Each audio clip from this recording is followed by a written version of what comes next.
development costs. It's like, That's God crazy. damn. Yeah, I'm telling you, the video game industry is clearly costs more to make some of these video games and these high budget movies and stuff like that. hmm Which I think at this point, like the shits be trying to tell intricate stories and in-depth gameplay Yeah. and shit like that. That shit Well, gonna cost a lot. the industry, it's like way bigger than it was like 10, 15 years ago. You know what I mean? Like it's like Oh the yeah, industry is massive now. So shit. When you see prices like that, like 200 million and shit, that cost like, I can kind of understand why they charge $70 for some of these games. That shit is expensive. I kind of understand why PlayStation wants to put them joints on PC too. Facts, facts. Them Shit, shits Last of Us costs two everywhere. hundred million. We might need to recoup on that. But low key, like those games sell pretty well. Like if they sell 5 million copies, if you do the math, like that's a couple, Yeah, 100 million that they probably cover the cost. But I'm pretty sure when you develop a game that costs that much, you're trying to see massive like returns. Like you're not trying to yeah. just break even. Like who does that just to Nah, break even, right? You're hell trying to do that no. to get what you made and even more. You know what I'm Yep. saying? So I think And that's the goal, it right? fully explains why they're getting into live service too, Yeah. because those games don't cost as much to make, but the residual income and shit like that could Exactly, come off of exactly. those games You to make keep money. Yeah, everything else. if you have one that hits, you have it for like Yeah, years. You know what I mean? Like you got yeah, it for yep. years.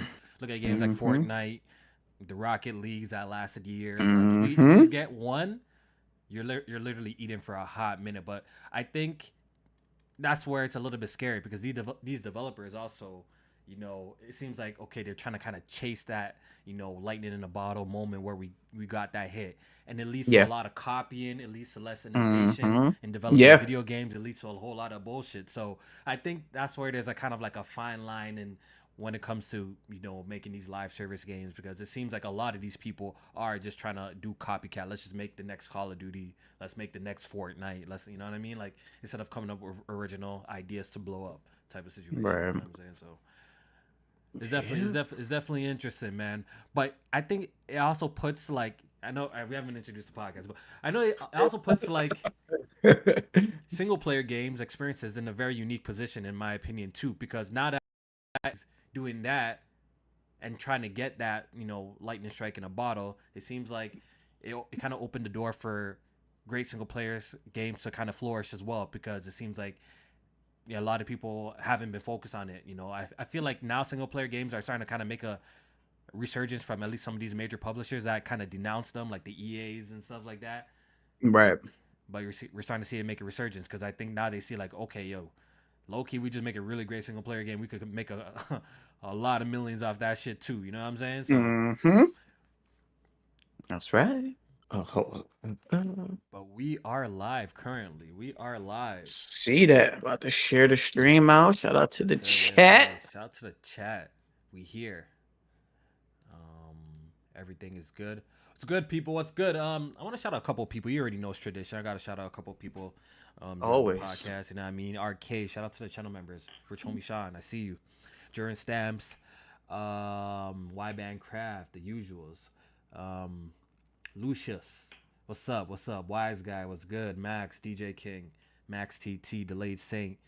Salazar Naruto 52. What's up? What's up? What's up? Shout out to everyone tuning in. Decoy, say what up. Say what up in the chat. And then, we get a quick shout out. Shout out to all the first time listeners, too. Uncompetitive, what's good? What's good? I don't think I've seen you around. You know what I mean? I don't think I've seen you Somebody around. said you sound kind of low. Let's do a Sound mic check real quick. Mic check, mic check. Let me know how my levels is sounding. I'm a little bit low. How's it now? I just turned on my shit like a whole bunch right now. So how's Yeah, it you now? Let me sound know. louder. Yeah, it's better. Thank you. Thank you. Thank you. Definitely better. Thank you. DX Taker, what's good? What's good? What's good? Spider. Shout out to Spider, man. What's up? What's up? What's up? Who else up in the chat, man? Who else up in the chat? Go ahead and share the stream, hit the like button. We got a tight knit community here. You could just show a little bit of support by just hitting the like button. It goes a long way. But we're here, another week, another episode of Good Gaming, episode 39. We're almost to episode 50. I'm praying and hoping if everything is right, we could do a live in-person podcast by episode 50. That's the plan. I'm trying to Right. make that happen. And What we got, like 11 more? Yeah, so that gives me a couple more months. By then, Cam might be a little bit older. I can ditch for the weekend and fly to Albany or something. You know what I'm saying? And we could do That it in should be like person. September, maybe late August. Yeah, do an in person live pod, and then I think that would be pretty dope. But yeah, episode 38. Honestly, we typically be avoiding talking about this whole FTC, CMA, Microsoft whole court case and stuff like that. But I think we have to talk about it at this point, J-Man, because it seems like the only news that's out right now is all surrounding this whole case. There was a lot of good tidbits that came out from this case. Like you said, we not following this shit. Like some people is in Zoom calls and shit like that, following this shit word for word. The Xbox lawyers, the PlayStation lawyers. Holy shit! I spent maybe like 15 minutes going over some notes of the proceedings. I don't know shit, bro. I'm telling y'all straight up, I don't know shit, bro. My head was on fire. Like my head hurt, dog. I don't even I was reading that shit. It was pages of shit, and I'm just like looking at the headlines, seeing what's interested in like copying and paste. I'm like, no, I can't even fathom if anybody is keeping up with this shit. I'd rather be doing anything else with my life. I'd rather be fucking knitting quilts. J-Man, we gamers, bro. We're not lawyers, bro, or want to be lawyers. None of that shit. We're gamers. This shit don't matter at the end of the day. I'm gonna still play the games that I want to play anyway. That's what I'm saying. This shit don't change nothing for us. Exactly. Whether the deal closes, right, or it doesn't, in the end of the day, Activision Blizzard is not going to go away, and we're going to be able to play their games wherever we want to play them anyways. Like, the status quo is going to remain. So, either way, you know, I really have no stake in none of this. I guess it would be interesting seeing Microsoft acquire them just to see how Sony reacts. I guess that I think that's like the only thing I would say would be interesting. Would that lead to PlayStation kind of developing, you know, more, or would that put like more of a chip on Sony's back to develop bigger and better games, maybe compete, make a Call of Duty competitor? You know what I'm saying? I guess I have those kind of thoughts, and I guess get in bed with Ubisoft with X. Yeah, you never know. But wishful thinking would be like, if Microsoft actually acquires them, will they actually revive some of these dormant IPs maybe that Activision owns as well? Like, I guess, but or are they going to just keep the status quo and just, you know, make a whole bunch of money off Call of Duty? You know what I'm saying? I guess these are like the kind of questions I would be interested to see if, you know, if Microsoft actually does get them. But if it doesn't happen, it is what it is too. Like, I'm really not tripping at all. But like we're saying, most of the topics that we have to do with this case, but we're not going to be talking about like, you know, beat to beat moments types of situations. We're just going to talk about like some of the cool reveals that we got out of the court case, because we got a little bit of a peek behind the curtain from, you know, Phil Spencer, Jim Ryan's, Bobby Kodak's testimonies, and Satya Nadella. Exactly. So we're going to just talk about those things as well as some other topics that happened during the week. So strap in. Hopefully you guys enjoyed the episode. And J-Man, before we get into it, how was your week? What have you been playing? Week has been really, really good. I've been consistent with getting up early, going to the gym before work and shit like that. So trying to get back in that routine, which is perfect because then I can have my evenings more to either my second job or trying to play the game, which I have been playing Final Fantasy 16. Definitely cracked that open. I play like 5 hours. I still feel like I'm at the very beginning of the game, but you know, hopefully it opens up more soon. We're gonna talk more about, you know, our kind of like our final impressions of the game and shit like that. Getting into that. So yeah, that's pretty much what I've been playing. But overall, solid week. Excited for the 4th next week because we know we go crazy with the fireworks. The fireworks, like that, so. July 4th. Yeah, I got Monday. It's a long weekend for me, so I got Monday off. Oh, you got Monday off? Yeah, I got Monday I got to work Monday, but then Tuesday off. That shit crazy too. My job be like, we can't call out or nothing like that. If you call out that Monday or that Wednesday, you don't get no holiday pay for the actual holiday. I'm like, God damn, they locking that shit down. You gotta have to put that shit in months in advance. Yeah, they know what y'all be doing. That's why, they know what y'all be doing. Y'all trying to get that extended. Y'all trying to get that extended long weekend. Like, just give us the Monday and the Tuesday off. Stop being cheap. Like, come on, good brother up. Yeah. So Final Fantasy, you said you're 5 hours in.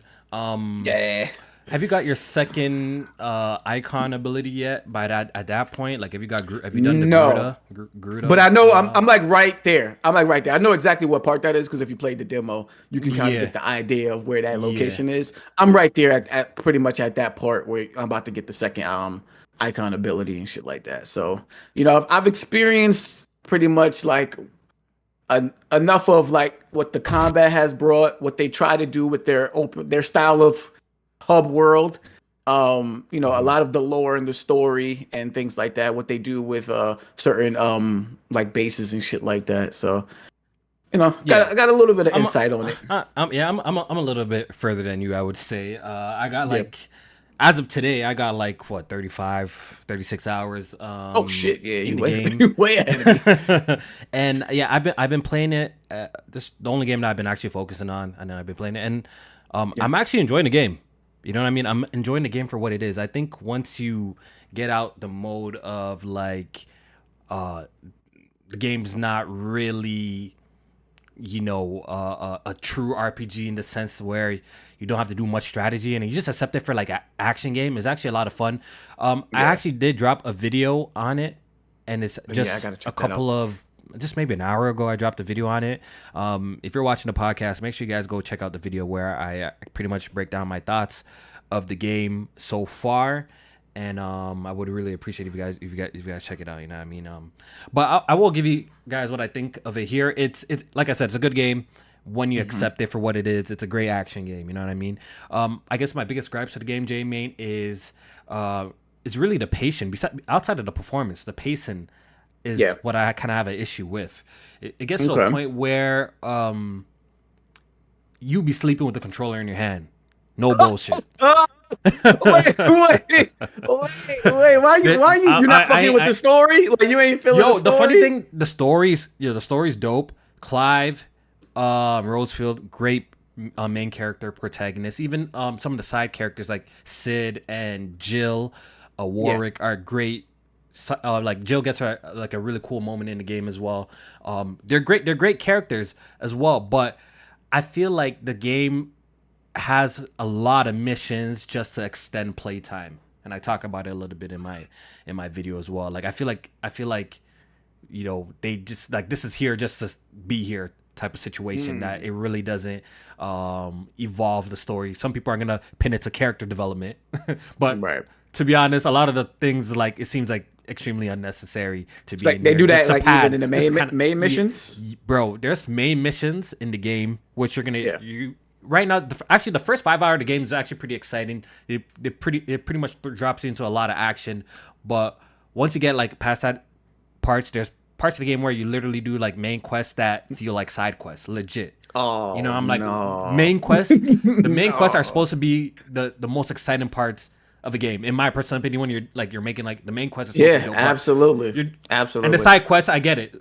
RPGs tend to have these fetch quest style of direction. I don't know why they still do that with RPGs and JRPGs, but it's kind of like Yeah. a staple at this point. Even though it's something I don't agree with, and I think it's arbitrary. They should No. get rid of it. They should get rid Yeah, of it. we've seen better. We've seen better at We've this seen point. better, They could do yeah, better. yeah.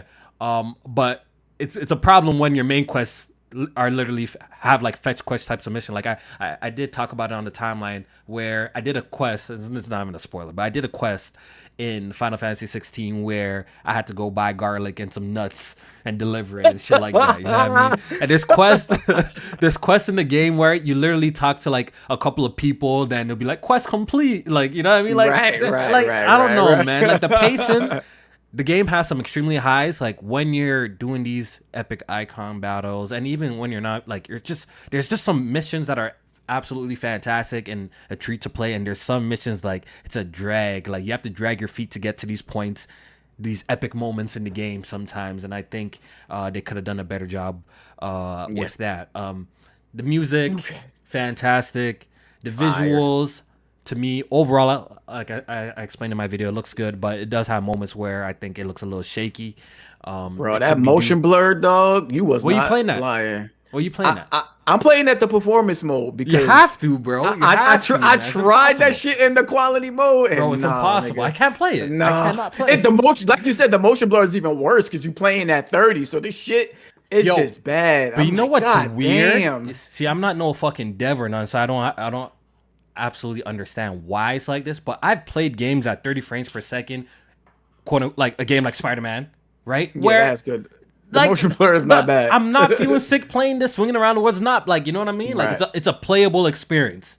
Yeah. You know, when I played, I didn't have no problem. But I'm playing this at 30 frames per second, and me just turning the camera, like, it's just the screen is just a blur and like smudgy. I'm like, nah, I can't do this, bro. I don't even be cannot do wanting to explore the areas, and later on, I'm finding out that it really ain't shit to explore. But I'm in like areas doing my deep exploration. I like to hit every corner before I proceed with the mission and shit like that. J-Man, there's nothing. And I'm in like, this dog, game, bro. I don't There's even want to nothing in this do game, this. bro. Because I'm turning corners and the camera's just sludging around. I'm like, this is bad. But yeah, If we're talking about exploration in Final Fantasy 16, is non-existent. Like, anyone tells you that there's exploration in this game's a damn lie, bro. Like these semi-open areas are just like a meets to an end that you just walk to other. Yes, there's like enemies around, I guess, where you can level up your character and just find these random. I think like from my time with the game, the only reason why you would go walk around is to look for these hunts.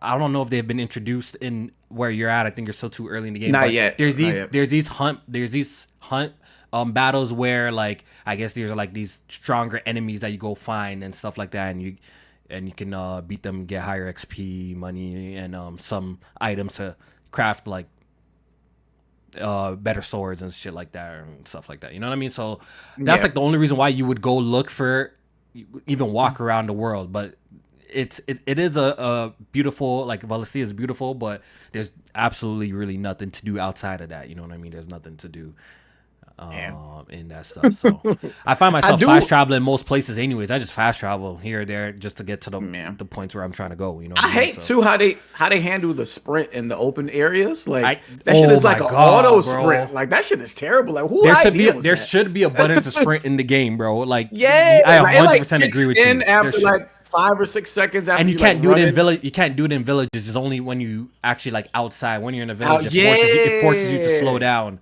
and stuff like that. Which I hate. I don't get that.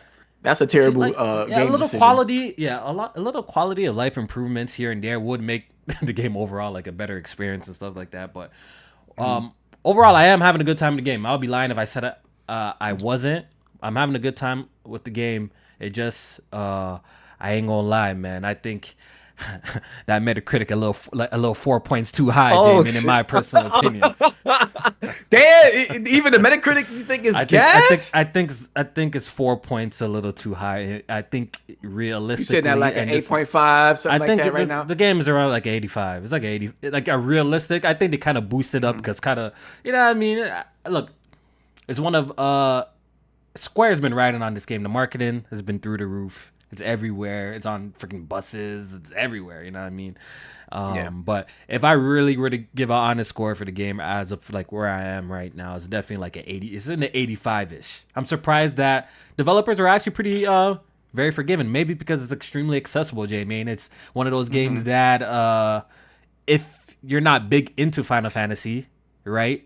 It's very easy to get into. Very, very easy to get into. I was listening to a few people's thoughts on like some of the combat stuff and like how you talk to about like the strategy with it. And people even saying like even like a game like God of War has more it has way more. It has way more. The status effects and 100%. You ain't elemental damage and things of that nature. 100%. Like things that like elemental damage is there, but it don't seem like it's like necessary. Like you did like it's you could use anything. Like you could use anything that you want and still kind of be all right. So take it in. There's these I forgot what the enemy type is called, but there's these fireball enemies, right? You can literally use the Phoenix icon, and which is fire, right? And you just do just as much damage as using like Garuda using any other like, you know what I mean? Like like it doesn't really matter. It doesn't really matter. It's definitely interesting. I think the game that's interesting because even a game like Horizon has something like more interesting. Yeah, they stripped all of that shit out. They stripped all of that. Where like if you're using like arrows that the enemy is like powerful against, then it's not gonna do like little to no damage. But if you're using something that is weak against, it really like gets into the nitty gritty and it helps build up the stun meter and shit like that. So that's I think that was a mistake because I don't think you have to make a game that accessible to appeal to a wider audience. Like I think they went too far with thinking that they had to make it like that stripped down or And that basic. we would when we talk about a game like Horizon, like we would consider that a game with light RPG mechanics. Yeah, like, what that's what I was saying. Like when people call that an action RPG, I was like, bro, that's an action game with light RPG elements. It's light that RPG shit like elements. It has more RPG elements than Final Fantasy 16. That's what I'm trying to say, right? Fuck? When we look at game, when you look at a game like Horizon, we describe that as an action game with RPG elements in it. But the crazy fact of this Final Fantasy has less than that. It's even less. Which is nuts. It's nuts. It's nuts. Even from down to like the equipment that you can equip to yourself. There's literally two shit that you could equip. Like I think it's like a belt or something, like barely anything you can equip. Oh to yeah, yourself the belt like and like the wrist shit. Wrist, yeah, that's it. That's it for equipment. You have like access to some accessories that boost certain abilities. It might actually say, oh, it might boost your attack points. It might boost your defense points. Stuff like that. But like it's very surface level stuff. It's very basic. And I don't know, man. I'm having fun with it, bro. I'm having fun with it. I'm really enjoying the story too. Like the story's good. The story's good. I'm even back at the main base, reading all the lore and shit, like taking all the character shit in. Like I really like stuff like that. It kind of adds more stuff to some of these like basic quests that you're doing. Like when you learn more about the branded and then you do that first like side mission where you got to give them food and shit like that. Like you just learn more about how the branded were treated and they pretty much like the slaves and shit like that. So which is also an interesting thing of people made a point like they understand now why black people ain't in the game. I seen that. That's bullshit. That's bullshit. I'm still calling bullshit on that. But there would have been some backlash on that shit. No, but Jamie, it's simple. If you made all the branded in the game black folks, then of course you're gonna get backlash. But if there's a mixture of different races, I don't think so. I don't think people. It wouldn't have even had to have been all of the black people. We would have saw a couple black people sprinkled in there, dog. Motherfuckers would have went crazy. I don't think so. Motherfuckers is sensitive these days. They would have been articles about that shit, dog. I'm just saying. I think if you show, because diversity was a big, talking point about this game at one point. I think if you show black people as powerful people in the world of Alistia, as well as some black people as the branded who get treated like shit, and they're mixed. I don't think people get mad. How are you gonna get mad at the scene if a white guy is a slave right there and a black guy is a slave right beside you right there? How are you gonna get mad at that? Like because there's history. There's more history to the black slave, so it cuts deeper. You think so? You think so? Yeah. I don't know, man. I think they still could have a 1-2. Or how about this, J-Man? How about this, J-Man? If y'all that concerned, you want to add some diversity. How about then make none of the black folks branded people and just make the black folks maybe part of the other higher ups and shit. The higher ups, then some black folks in there, then boom, then problem solved. So I think that's a poor excuse overall, bro. I think that's a poor. Now you pandering. I think it's a poor excuse overall, bro. I think it's a poor excuse overall, man. I seen people running around saying that I understand why. I seen black people running around saying I understand why there are no black people in the game. Cut it out, bro. They could have put black people in the game if they wanted to, bro, and it would have been fine, bro. I'm just telling you the way social media and these journalists be thinking these days, man. Nah, I ain't rolling. You can't please both sides. So, but nah, like I do like the story and stuff like that. Pretty much the same issues that I've had with the demo in terms of performance and visuals is the same here. This game definitely needs a couple patches to get it where it needs to be. Even like stuff like the facial animations when they're like talking and shit like that. I've been playing Horizon 2 at the same time, and I'm like, this shit is like leagues better than what we got going on here in Final Fantasy 16, and so they can definitely take some pointers and shit or improve some stuff on that end. But I'm gonna keep playing it. I actually plan on playing it after. And how has the icon battles been? Really dope. Those are the highlights. They've been like the highlight. Those are the highlights. Yeah. You sit through some of these, mid quest lines then you do get rewarded with some pretty epic moments, and the game is really dope, man. I just wish that they kind of trimmed some of the fat. I think the experience would be so much better if they trimmed some of the fat. And it would be cool if you were able to use Jill. Like they should have. You know what this game really made me feel. At one point, I remember when Final Fantasy VII Remake came out, and I was on the side of like, yo, it would have been cool if they kept that shit turn based too. I was cool with that, and I wasn't hating per se on like the action, RPG, like what's it called, ATB. I think that's what they called it, action turn based. Yeah, combat that they did with Final Fantasy VII Remake. But Mhm. after playing Final Fantasy 16, I do have like a deeper appreciation for Final Fantasy 7 Remake and their direction and where they're taking like action, because that game Mhm. involves way more strategy Yeah. than this game, like way more strategy. Especially playing on the harder difficulties, even just regular difficulties. And I kind of miss switching out, to different party members and using giving them jobs and classes and like what to do, like and Yeah.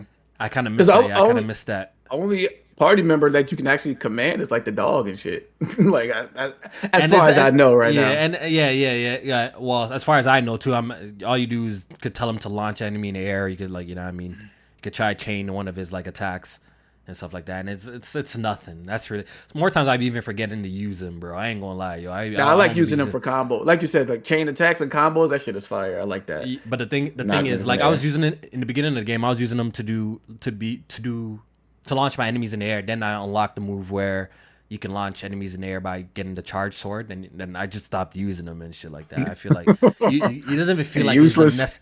yeah, he doesn't even feel like he's an necessary in the grand scheme of things. Like, he doesn't seem like Right. he's a necessary addition to the stuff.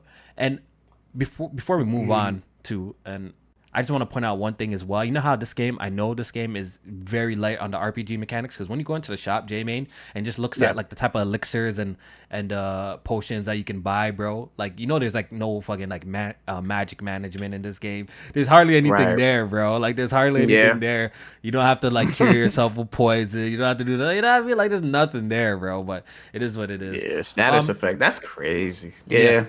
But hey, All man, right. a lot of people are clearly interested in the game. The game has been reported to have sold 3 million copies Yes, in indeed. in a week, which Yeah, it was is like six very days or some yeah. shit like that. Yeah. With looking at the install base with the PS5, that's very commendable. I think that's a great number, and somehow Square Enix is still gonna come out and be like, Final Fantasy did not sell enough, yo. You know how they do all their games. The games could We sell were 10 million making it copies, a and PS5 exclusive. It did not sell enough. it didn't sell enough. It's never enough for Square Enix. Every game that's where they complain that it wasn't enough sales, bro. So, but it did sell 3 million copies. What do you think of that?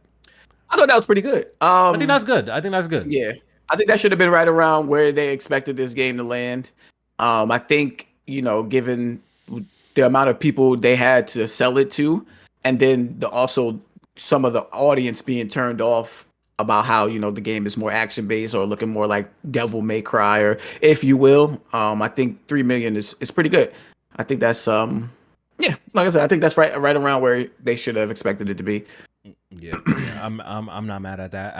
Like I said, I think a lot of people are actually gonna enjoy this game just because of what it is. A lot of people low key don't like them hardcore RPGs or something like them turn based joints. They don't really like them shit. So this one being the Right. game that it is with these flashy big boss fights, I think a lot of casual players or first time players are gonna be interested in this game. So yeah, Yeah. man, Final Fantasy 16. Another Mhm.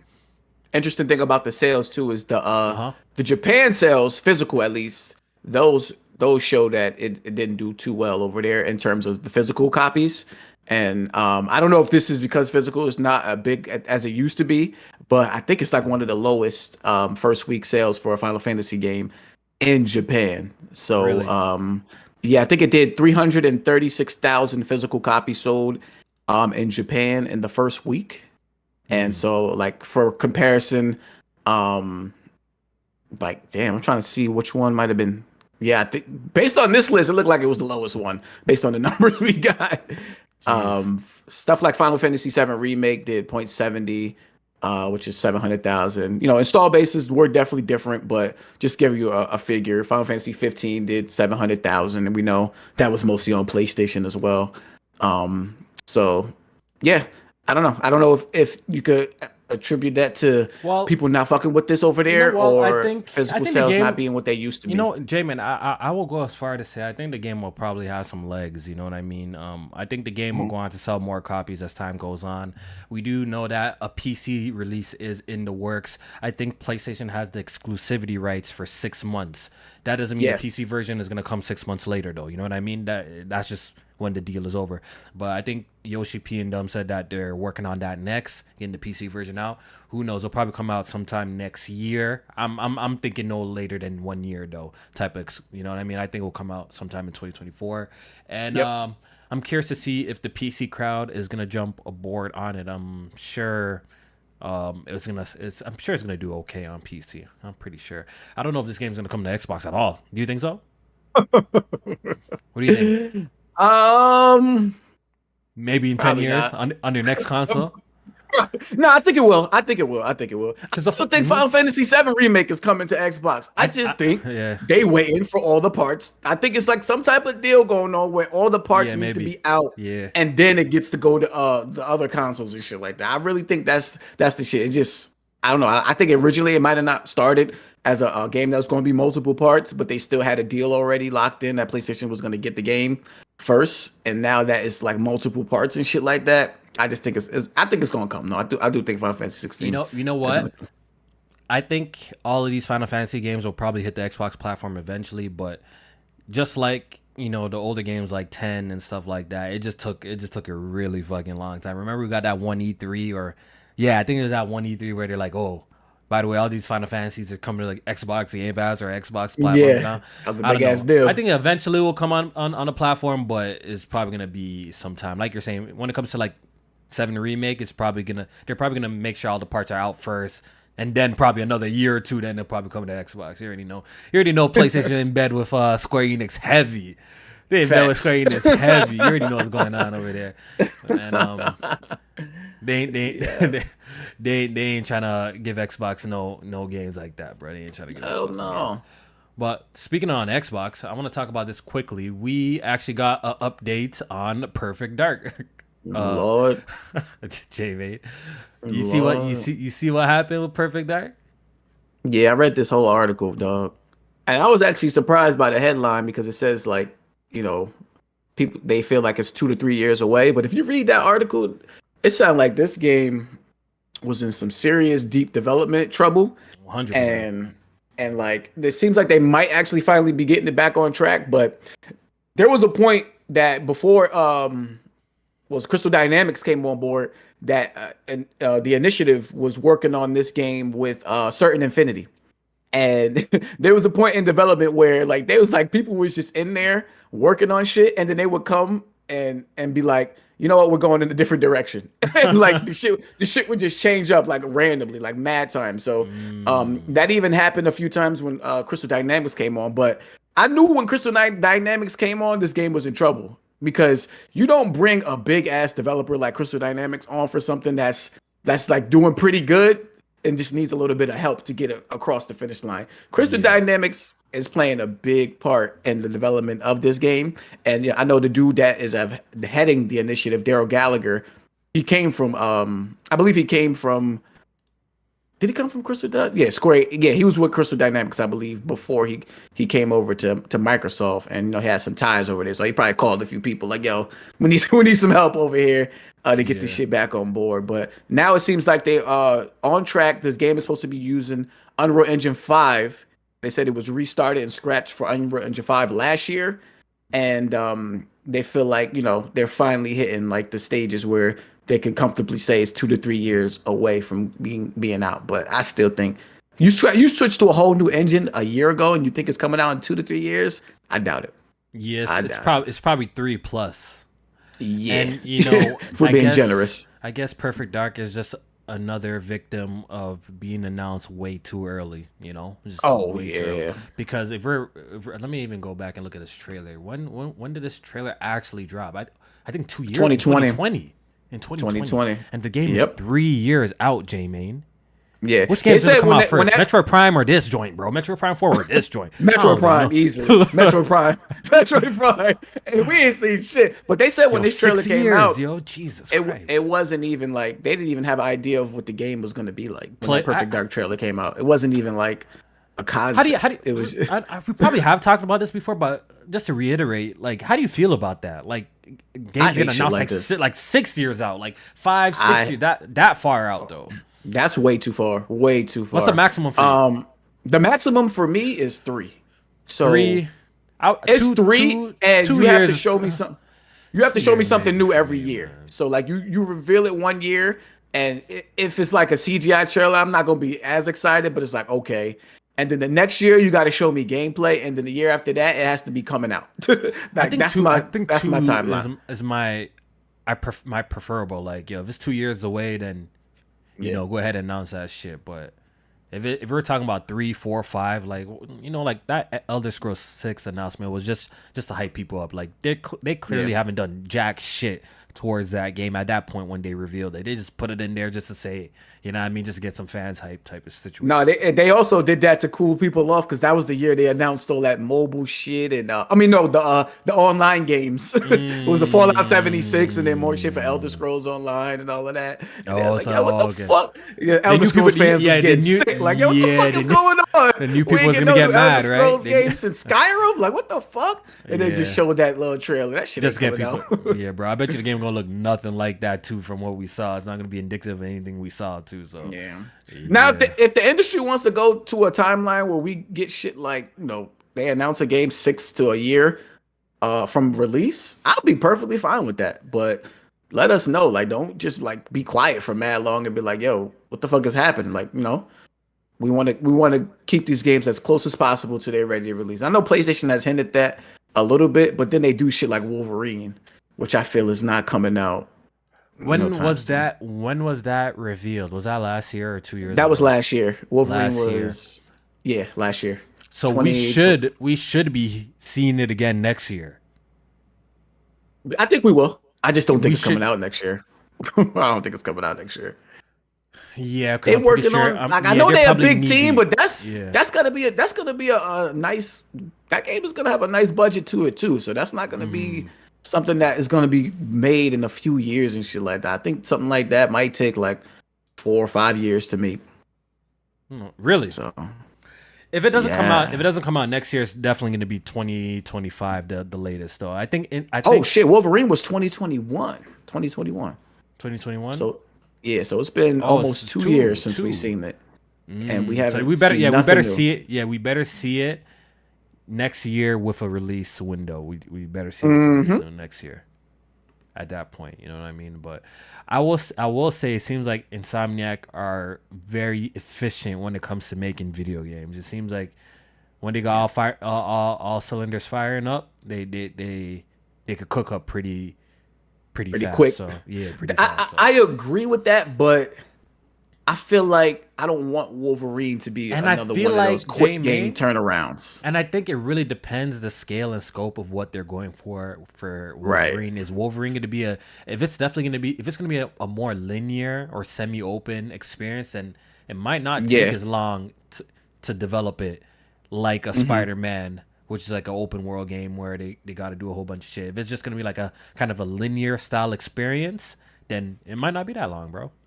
Unless they're That's doing true. unless they're going for like some Naughty Dog level of acting and choreography and detail, and But you know what I mean. Like, That's what I want them to do. Like being that it might be more linear than a Spider-Man. I need this shit to be like a real nice cinematic action game masterpiece.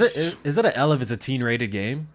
Absolutely. I think it's a little bit of an L for that, Absolutely. to be honest. This has to be rated M. It has to be rated. If it's rated T, dog, I think that's kind of an L, bro. I don't think it's even kind want of to an play this L. shit. I don't I even don't want want to play this shit. who wants to play like a cookie cutter like Wolverine game? Even like the old games, like I don't know if you remember Wolverine Origins. Yeah, even that game was freaking I mature got that and shit on PC bro. right now. I need them to copy a bunch of shit from that game. Actually, how the degradation happens with the Wolverine, and then you see I think it needs to be mature, his body yeah. healing and shit like that. And But- you see all the bullet holes and all. I need that shit. But the thing is, Oof. the thing is that you could tell that they're probably gonna want to sell it to a mass amount of people. Like, Nah, you they don't can't. think so? You They don't they think can't so? flirt. They can't flirt with that. You got to go as gory and as rated M as you possibly can. I Last would of love to Us see that. levels I would love to of see that. dismemberment, brutality. Enemies screaming and They said crying and shit. last year Like it's gonna I be need M all of rated. that. They actually did it. Is Blade X telling the truth? They actually confirmed that it's gonna be mature rating, or M people rated. are assuming. I remember hearing something about it's gonna be darker tone. That doesn't tell me it's gonna be mature Mature rated. tone. Mature tone Mature is what they tone. What said. does What does Yeah. that mean? Yeah. What does that really mean, though? You know what I mean? A mature tone doesn't Right. mean that like it's gonna be M rated. That doesn't mean that. So I don't know. Yeah. It We'll hints see. at it, but yeah, until they confirm it, we can't say for sure. But it better be. It fucking better Yeah. be. All It right. So better be, before dog. we get into these court case tidbits that we learned from it or whatever, I do want to mention this game, Baldur's Gate 3. Mm, And it's an interesting story to me. I don't really care about the game, even though it seems like a lot of people are excited about this game. I don't know nothing about this Baldur's Gate, and yeah. low key, I'm seeing a lot of people kind of talking about this. I think y'all capping too. Y'all don't know nothing about no Baldur's Gate. I think because it's coming out on PlayStation first, that a couple of people are kind of gassing it up because I've never seen anyone talk about this franchise in my life. I'm gonna keep it. I've never seen nobody talk about this shit.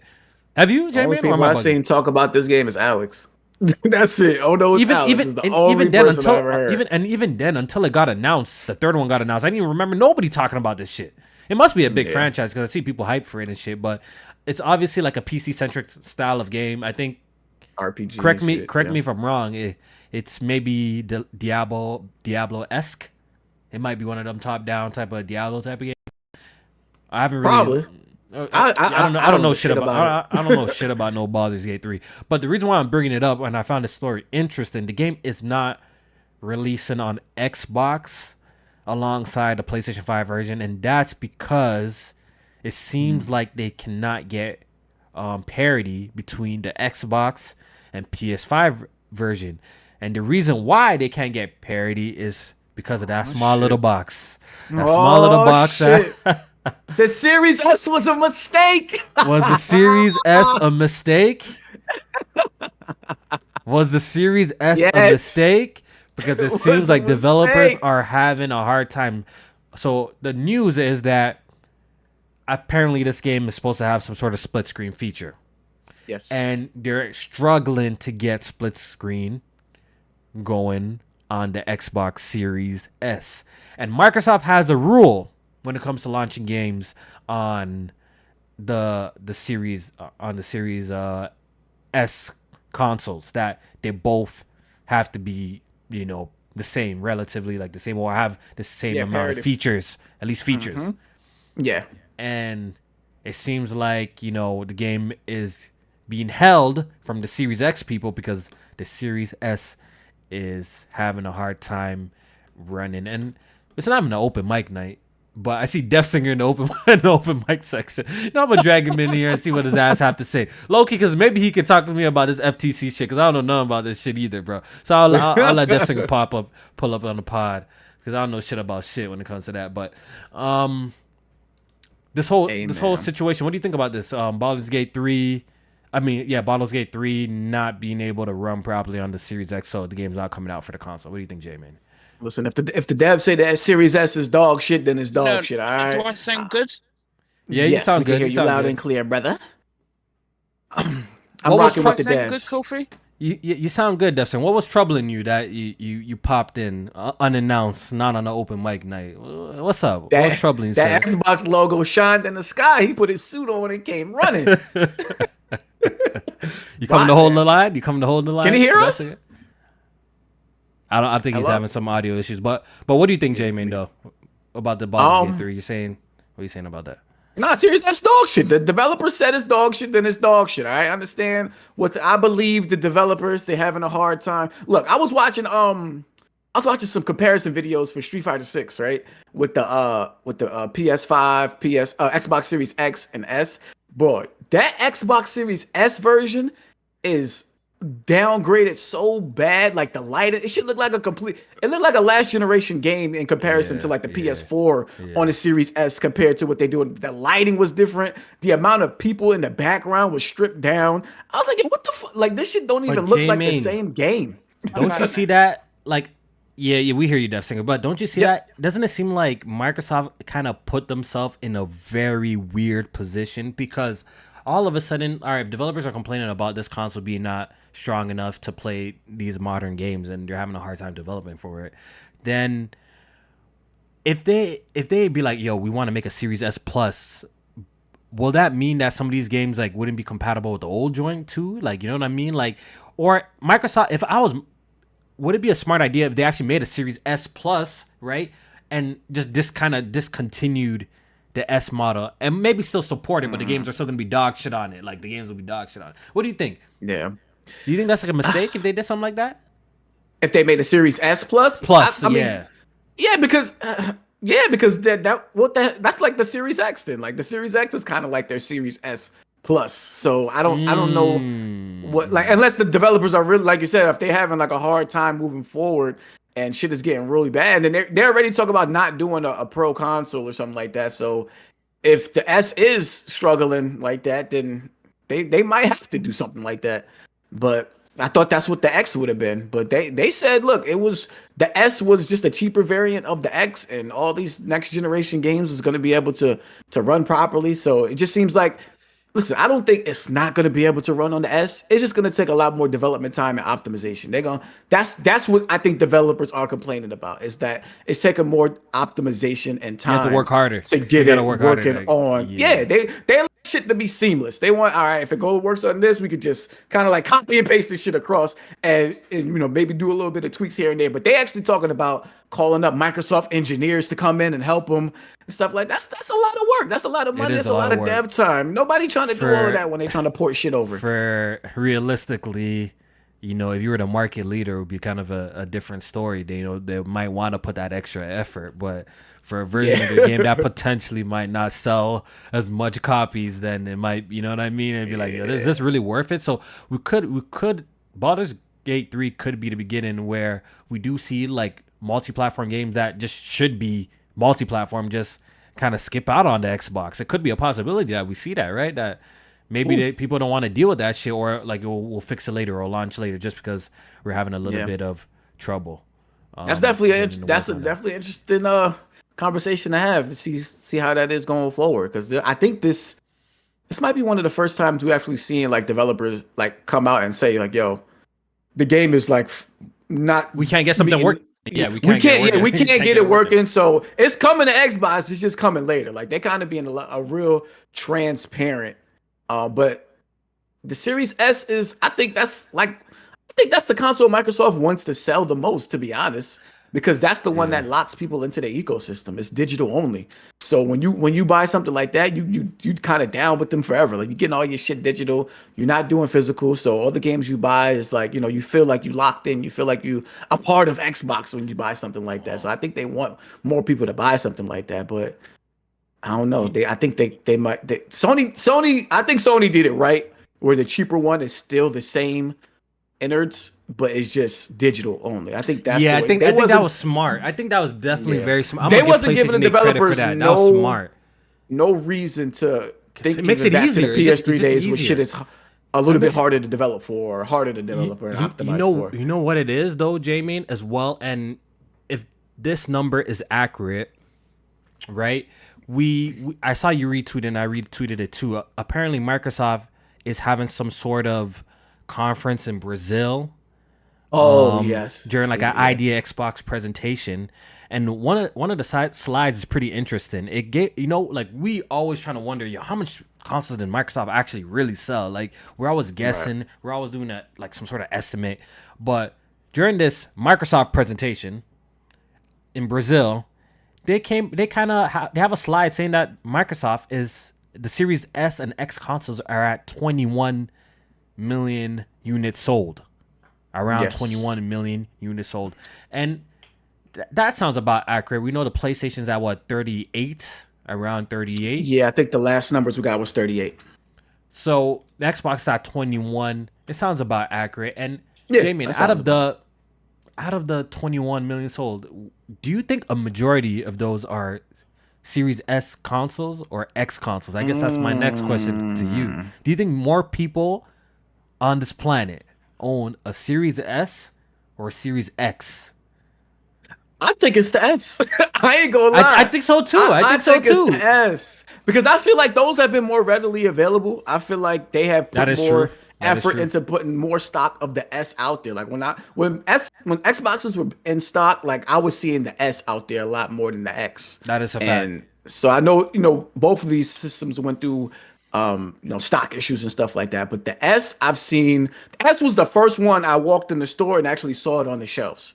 And now I think more people might, and it's cheaper. And it's cheaper. Like I think so too. people, The I think casuals definitely you probably if can't they see it, they want underestimate to. that Yeah, shit. yeah. I wouldn't be surprised if the S actually there's more S's out there than X's. So that kind of puts them in a very weird position. If you ask me, bro, puts them in a very weird position. And I do think PlayStation did get it right, just removing the disc and being like, yo, knocking the price $100. We just took out the disc and we're knocking the price Right. $100 off. I think low key that was a smarter strategy than what Microsoft did. But I feel like at the time, right, at least with the Xbox One and how that generation obviously didn't go the greatest for Microsoft, they probably felt like they needed some sort of edge, right, in this race that we need a platform that's so cheap that like people are gonna buy it. Like the casual Yeah. audience is gonna buy it.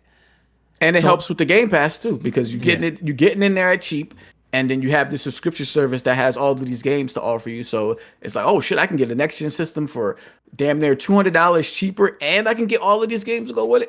It's a sound strategy, like to get people on board with Game Pass. But when it comes to the development side, It I don't doesn't know. I feel see like exactly. this could be the start of some things where we see them having trouble trying to at least keep parity going with the Xbox console. So.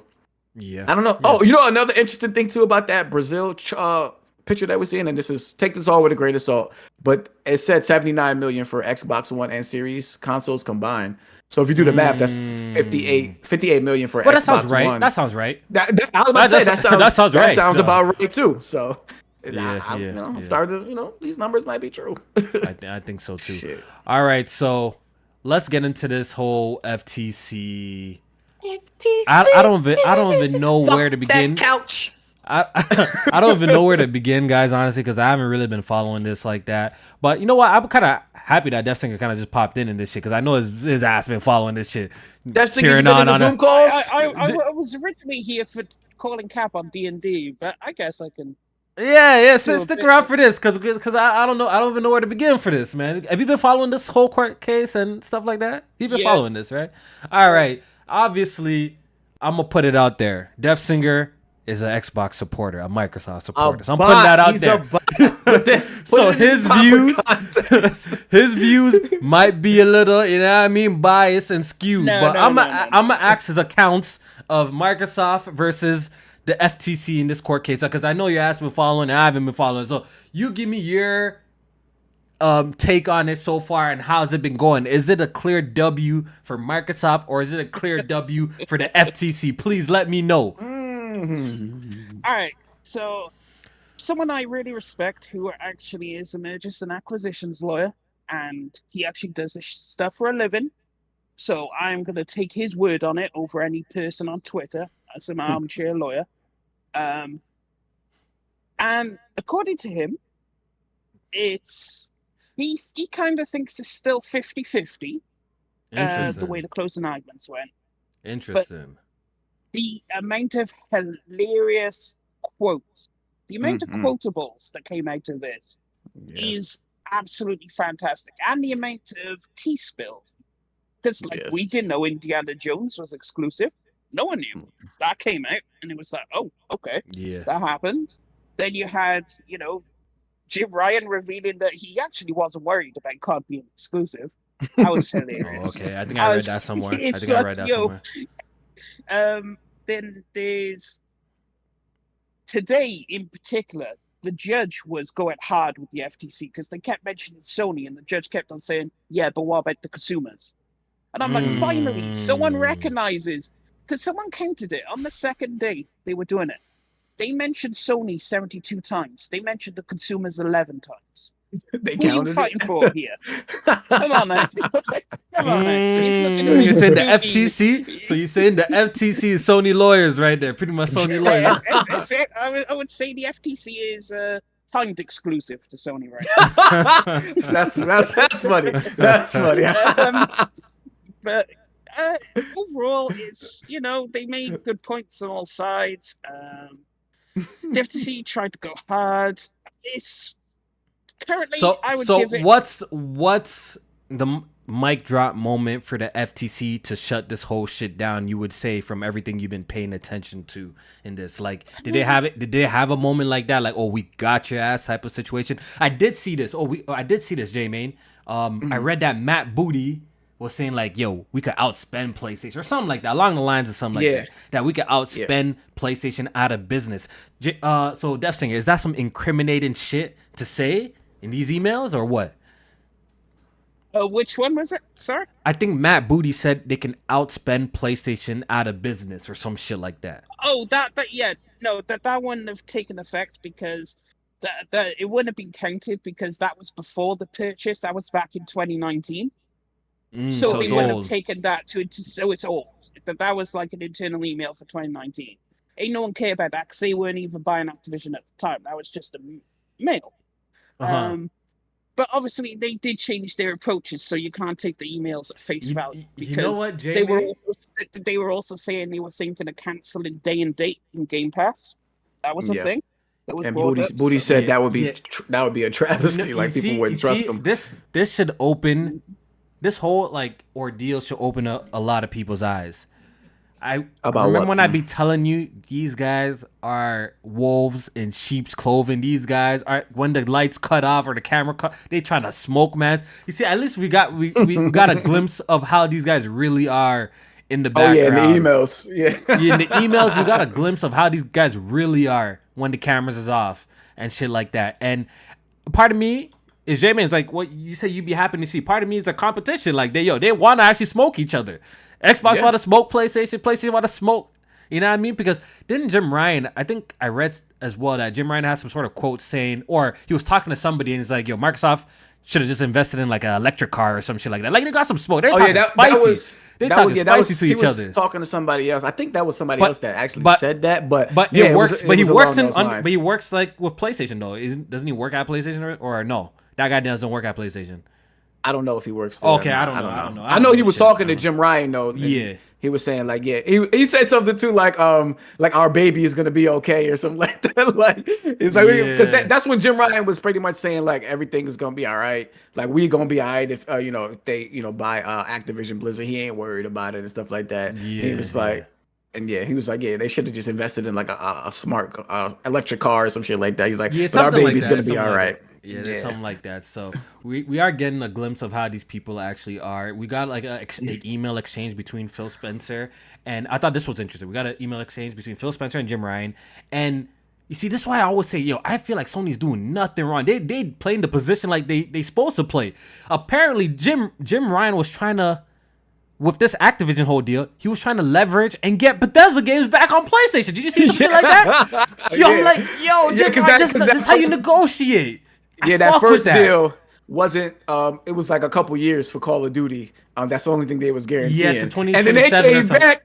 Yeah, they came back. They was like, not only do we want all Activision games, but we want the Bethesda games back too. But Jim Ryan had to keep it a buck. He had to keep it a buck. He was like, he's like, Starfield being exclusive, I don't like it, but it's not anti-competitive. I seen that quote too. You can't say it is because y'all do the same shit. Yo, that's what I'm saying. It was also revealed, Phil revealed why they bought ZeniMax. And it's completely petty and it is a complete flex. It is a flex. The reason why they bought it is we heard Starfield was potentially going to end up skipping Xbox. You can't be in that position. We need to have content to remain viable. So they just straight up bought them because they thought... Yeah, I did remember that. I do remember that. And I'm like, that is a flex. That is a flex. Now we'll buy the whole company. You know why, Def Singer? Because Microsoft probably got tired. They're like, y'all took Ghostwire Tokyo. You got the time deal for that. Y'all took Deathloop. Deathloop. Now we're hearing y'all about to take Starfield. Fuck that. Bethesda. Boom. Buying the whole company, nigga. I kind of fuck with that. That's kind of tough. Yeah. You know what I mean? So they flexing. Because they didn't even want to negotiate. Like, clearly, Sony offered Bethesda a number, and Microsoft didn't want to negotiate those numbers, like, at least to where Sony or wherever Microsoft number was for it to get, like, the exclusive rights or whatever. It's like, fuck it, we're just gonna buy the whole shit. That is kind of crazy. Yeah, that is kind of nuts. crazy. That is nuts. But back to Jim Ryan, wanted to leverage and get the fucking Bethesda games, bro. Like, a lot of people got slandered for that boy, but that's why I kind of rock with him, bro. I fuck with Jim Ryan, bro. He definitely doing what he's supposed to do. He's doing what he's supposed to do, bro. They all are. They all are. They all exactly. are trying to do what they're supposed to do. Exactly. The thing is, what gamers need to realize is that, bro, they're not looking out for you and me, bro. Like, people think, the people on the Xbox camp think that Microsoft is trying to save us. They, you know what I mean? They're for the people. Like, no, you know what I mean? Everybody's trying to align their own pockets. Everyone's, is trying to self-preserve themselves in the market. Yeah. You know what I mean? So PlayStation's doing their job, trying to cry, trying to step on the deal, trying to say they can't compete. Like, they're doing what they're supposed to do. And Microsoft is doing what they're supposed to do, saying that we suck, we last, and all sorts of shit. Everyone's playing the cards right. How you feel about Jim Ryan saying publishers don't fuck with Game Pass?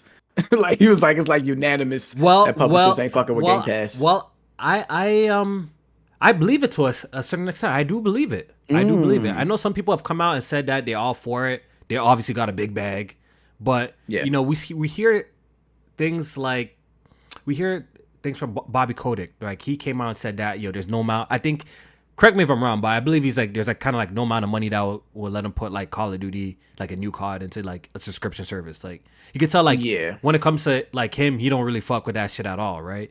Like, he don't fuck with the subscription service. He'd rather do exclusive Call of Duty than to put it in a subscription service, like day and date type shit. Yeah. And I think because the simple fact is, especially with that franchise, it just generates way too much money to go that route. You know what I mean? Like, you get way more money just selling you get way more money out of it from people just buying the $70 version, which, out of all the franchises that exist, right? Like, Call of Duty is like a massive seller. People run out to go buy it, pay $70, pay the $100 for the deluxe edition and all sorts of shit. You know what I mean? So for a franchise like that, it actually doesn't make sense really for it to launch in a subscription service for like a company to do that. And it's definitely going to be really interesting to see Microsoft do, like, if they do acquire them and see them do that. Like, will that be a massive hit on their pockets, at least when it comes on the Xbox side? The way they was talking, they were saying, like, if this deal goes through, they needed to return a profit immediately. So if that's the case, then I can't expect to see games like Call of Duty and Game Pass day one. It'll probably be definitely some games from Activision and Game Pass, like, and when the deal goes through and they announce their next wave of Game Pass games, there's gonna be a lot of Activision games in there. But the big shit like Call of Duty or the next Call of Duties, I don't think that's gonna be in there. No, it will be, Jake. It will be. All right, let's hear. Why do you think it will be? Let's hear it. Here's my reasoning. Because it's multiplat, you get all the sales from PlayStation and PC, and you get everything that comes under it. Well, I'm assuming they're gonna offer, just not to stop you or cut you off too, but I'm assuming they're gonna offer Call of Duty on PC Game Pass as well. You're not gonna do it for the console and not that. So, I feel like at that point, like, and we did find out the biggest Call of Duty player base is actually on PC, by the way. PC players don't. Actually, it's mobile. It's actually mobile. No, but is it mobile? I swear they said was PC second. Was PC second though? PC was second. PC was second. Console was last. Okay, all right, then I got it wrong. Console was last. Yeah, but a lot of people play Call of Duty on PC. that mobile shit ain't nothing to fuck with so much that Microsoft was trying to buy Square Enix for mobile. Like, I was like that. I didn't even know Square Enix was that heavy in mobile like that. Like, I was shocked. See, I thought the whole mobile approach was kind of like just bullshitting so they can just get Call of Duty in the end of the day. But maybe it's something that they're really they're really looking into, like getting that mobile shit, like you're actually really investing in and making their own like mobile storefront and stuff like that. Maybe they're actually really trying to do that. I thought it was just posturing just to say that they want Call of Duty on the platform. But right, Definitely, you're saying it makes sense for Microsoft to drop Call of Duty day one, a brand new one. And why is that again? You said they're going to make up the sales off PlayStation, but how about the sales off Xbox? Because I'm assuming Call of Duty's still a big seller on Xbox. Yeah, Yeah. but nothing's gonna change. It's on Xbox now, yeah, and it's doing what it's doing now, which is less than what it's doing everywhere else. It's still selling less, regardless. Mm-hmm. Yeah. So dropping it into Game Pass really probably ain't gonna change too much. And especially even if this deal closes, it was revealed PlayStation has the exclusive rights still until the end of 2024. So it wouldn't be until 2025 anyway. Could it go to Game Pass? So the next Call of Duty wouldn't be in there anyway. So you'd have to wait till 2025 regardless. Because their rights end in 2024. Okay. We got a super chat donation I want to read quickly. This one's from Face23BKNY. I appreciate with the $20 super chat. Really do appreciate that. He says, Matt Booty's email takes effect. Yes, it was 2019, but they bought Bethesda in 2020. So they are doing what Matt Booty said. So he's saying that his comments, they might take that into consideration. J-Man, from my understanding, they have done the closing arguments and the shit is pretty much done, right? So we're gonna hear if, I believe it's called a preliminary injunction. Is that what it's called? Yeah. So pretty much we're gonna see if this shit get blocked or not, bro. And apparently, if that happens, like if the FTC is granted this injunction or whatever, that Activision said they're pulling out. I think Bobby Kotick came out and said, "Yo, we're pulling out of this deal, and it's not gonna go through if they're successful with this injunctions." So I guess my question is to you, Devsinker, since you follow this shit more than me, is that if this shit just goes through and Microsoft beats them in this court case, the judge rules for Microsoft, does Microsoft close the deal right away, or they still gotta wait for the CMA? Like, I'm kind of confused about this whole process. Do you understand it? Yeah, they have the option to close over if they think because the FTC is the biggest blocker. If you can remove the FTC from the equation, then they'll be like, okay, you know what, we'll just close over the CMA. Because the CMA isn't budging because it still has friends. Because if you notice in the CMA case, they were like, but the FTC still hasn't decided. Well, go solve the problem. And then the only one left, EU is out of it. The FTC would be out of it. Then you're like, all that's left is you, CMA, and you're all alone. Everyone else has said, fine, you haven't. So they might buckle and approve it anyway because they'll be alone. They won't have any friends anymore to help them. So that is a possibility. So if not, they do have the option to close over it, which would suck. But all it'll mean is Activision games won't be sold in the UK. Okay. Basically. During the court proceedings, there was a huge conversation about the Nintendo Switch. And I believe I read that they pretty much brought up is Call of Duty actually viable on the Nintendo Switch? And I believe when Bobby Kotick took the stand, he was kind of alluding to new Nintendo Switch hardware, and I think he even admitted that it was a mistake for him not to support the Nintendo Switch, seeing how successful, because he didn't think it was going to be as successful. I believe that's something he said on the stand. And I don't know how true or how accurate this is completely, because people get quotes wrong all the time. I've been seeing a whole bunch of articles going around saying that the Switch's successor is going to be as strong as the Xbox One and the PS4 when it comes to performance. Any thoughts on that, J-Main? I'll just say I hope so. Like I hope it's because I don't like in a fucking perfect world I would want Nintendo to compete with PS5 and Xbox Series in terms of power, but that's just not something that they're gonna do. I expect the next Nintendo platform to be another handheld, especially looking at how some advancements have been made with the chips and stuff like that, with the the PC handhelds and stuff like that. So if it is around the power of a PS4 or Xbox One with the style of graphics that Nintendo does, I think that's cool. Like I think target 60, man. 1080p 60 FPS games from them, and Target 60, I'll be a I'm happy happy. fucking camper with that. I ain't gonna front. I ain't gonna sit there in front. Like, I'll be a happy camper with Nintendo games at 1080p 60. So I think you described it perfectly because listen, I'll be disappointed if it was just a dedicated home console. But since we know it's going to be some sort of hybrid, if they're targeting the performance of a PS4, then I think that's pretty dope. And like you said, with Nintendo's art style and their approach in designing video games, right? I think at least games should be hitting 60 frames per second targets like that. I'm praying, and I think I read an article saying that Nintendo's next platform is gonna take advantage of your Nintendo account, so that makes me hope that everything's gonna be backwards compatible. But what I'm a little bit nervous about is when it comes to physical game media. The physical. I'm very nervous. Yeah, how about they some say nut shit? Yeah, how about they do some crazy shit like, okay, your digital games crossover, but hey man, if you bought the games physically, you're out of luck, nigga. Like, I'll be so depressed. And the funny thing is, Nintendo could pull out some type of shit like that too. Like, I could see them pull some shit like that. I'll be so depressed. I feel like they shouldn't, because I think Nintendo physical games do really well. Like, when it comes to like the Amazon charts, the Japan physical sale charts, Nintendo games are always dominating those charts. So I'm really I hoping think they're in a different ballpark when it comes to the digital and physical market. Their digital, of course, does great, but like their physical stuff, like look at the NPD charts. NPD charts don't even track digital sales for Nintendo games, and them should still be at the top of the charts. The top, yeah, so they still have a huge physical base.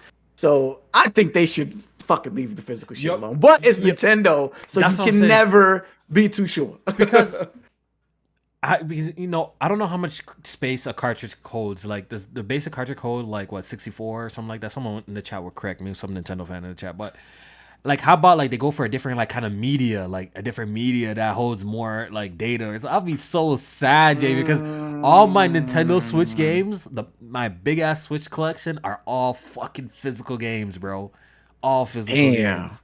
They could still, they should still be able to like implement some type of like. They better be adapter or something. I don't know. Yeah, like either adapter or the smaller carts. Like, say if these new carts are bigger in physical size, like the smaller carts can still fit in that same slot. You know what I'm saying? Like some shit like that. I don't know. but in terms of power, I think that aligns with, seems like what Nintendo was gonna do. At least I need them to do that. Yeah. When it comes to like the power race and them doing like cutting edge technology in the sense of keeping up with PlayStation and Xbox, I think it's been a wrap for that. Like, I'm not even disappointed to hear that. And like I said, if it's gonna be a portable, I think that's good enough for me. Back to the court case. We also got some details on how much it costs. This information was supposed to be confidential. It wasn't supposed to be out for the public to know. But Stevie Wonder was the one in charge of redacting these. Someone fucked up. Someone fucked up with these documents and revealed how much it costs to develop for The Last of Us Part 2 and Horizon Forbidden West, right? Yeah. And both of those games cost over $200 million to make, J-Main. Sheesh. Goddamn. Million. I think marketing doesn't even count in this. I think it's just straight development costs. Straight development costs, yeah. Wow. And we know Sony, I think, out of the big three, I think they spend the most on marketing, especially with their games. Like, we seen shit with Spider-Man, what they did with like the bus and all of that stuff. Like, they go all out with the marketing, so I'm sure it's a lot of money. It's a lot of money. And seeing figures like this makes a lot of sense to me, why they do want to expand their IPs to other platforms, because it seems like game costs, at least for these style of games, Jamie, the price is only going up.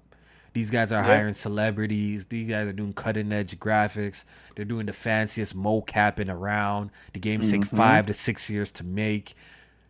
So it makes a lot of sense why PlayStation wants to put these games on PC, to even if it sells even a couple of more, even a million more copies. You know what I mean? Like, they're trying to make any money they can get out of these games, and it makes a lot of sense. It makes a lot of sense. It puts a lot of shit into perspective too with their ventures into live service games, because like, even though like Last of Us, I think it did like 4.1 million first 5 days or some shit like that. Like something like that made its money back and some. Horizon, they didn't reveal sales into the first year, so it did like 8 million. But how much of that, was first week and shit like that when it was sold at its most? So, they don't want, like you said earlier, they don't want to like just break even. They want to be making profits on this They type want to of make shit. I think they want to make a But lot more because yeah, I'm pretty sure. You see how during the court stuff, they know how much everybody's making. They know how much Xbox is sold. They know how much PlayStation is sold. They know what they get the figures. Like the heads of the CEOs get the figures of like whatever everybody's making.